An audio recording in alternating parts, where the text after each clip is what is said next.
मैं सरकारी दबाव से बहुत ज्यादा गुजर रही थी और मैं उसे हरा कर आई हूँ। मैं 4 ही वादा करूंगी लेकिन उस पर मुकरूंगी नहीं। लड़कों की सुरक्षा को लेकर जिस तरह से नीट की जी उसके लिए आप क्या करें?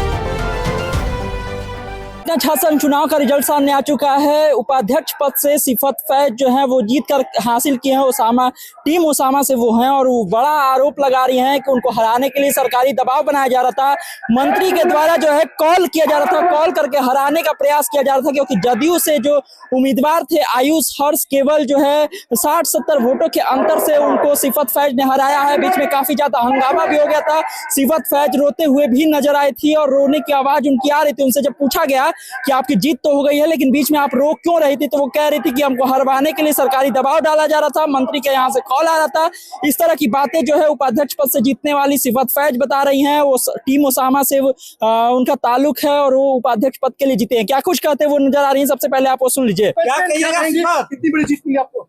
बहुत बड़ी जीत मिली है। मैं एक इंडिपेंडेंट कैंडिडेट हूँ और मैं सरकारी दबाव से बहुत ज्यादा गुजर रही थी और मैं उसे हरा कर आई हूँ और मेरी टीम उसामा ने मुझे बहुत ज्यादा इसमें हेल्प किया और सपोर्ट किया। क्या कितने वोटों से जीती है? कितने वोटों से जीत हुई आपकी? 70 वोटों से। अब क्या करेंगे? जिस तरह से आपने वादा किया था चुनाव में, उन पर काम करना है। बिल्कुल, मैं 4 ही वादा करूंगी लेकिन उस पर मुकरूंगी नहीं। पहला कि हर कैंपस में सीसीटीवी हो, क्योंकि स्टूडेंट का सिक्योरिटी हमारी प्रायोरिटी होगी। दूसरा कि मेस का क्वालिटी इंप्रूव हो। काफी कैंपस में मेसी नहीं होता है और ना ही कैफेटेरिया होता है। बच्चे सुबह से शाम अपना टाइम कैंपस में गुजारते हैं, उसके बाद उनको काफी दूर जाके खाना पीना पड़ता है।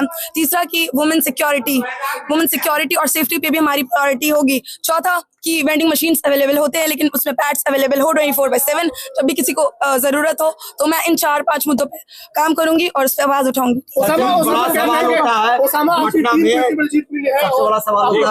लड़कियों की सुरक्षा को लेकर जिस तरह से नीट की उसके लिए आप क्या करेंगे? महिलाओं को सबसे पहले मैं हॉस्टल और एकोमोडेशन में कैमरा इंस्टॉलमेंट करवाऊंगी ज्यादा से ज्यादा, और फिर एक पुलिस सिक्योरिटी जो होना चाहिए 24/7 उनके पास अवेलेबल, वो अवेलेबल करवाऊंगी। हंगामा हो रहा था, सरकारी दबाव डाला जा रहा था। बिल्कुल दबाव हो रहा था लेकिन उसके बावजूद हम लोग आगे निकल के आए हैं हमारी टीम उसामा की वजह से। आपके रोने की बार-बार खबर आ रही है। हाँ बिल्कुल, हम पे दबाव दिया जा रहा था, बिल्कुल पॉलिटिकल पार्टीज के थ्रू। तो सुना आपने किस तरह से उपाध्यक्ष पद के लिए जो जीत हासिल की है सिफत फैज ने। उन्होंने बड़ा आरोप लगाया है। उन्होंने साफ तौर पर कहा है कि दबाव बनाया जा रहा था सरकार के द्वारा और किसी मंत्री के द्वारा कॉल करके दबाव बनाया जा रहा था कि सिफत को हरा देना है और उसके बाद गिनती में गड़बड़ी की जाती थी। लेकिन जो है बाद में मेरे हंगामा करने के बाद, बोलने के बाद जो है फिर मुझे जीत मिली है। देखिए उपाध्यक्ष पद पर सिफत फैज जो है वो जीती हैं टीम उसामा से।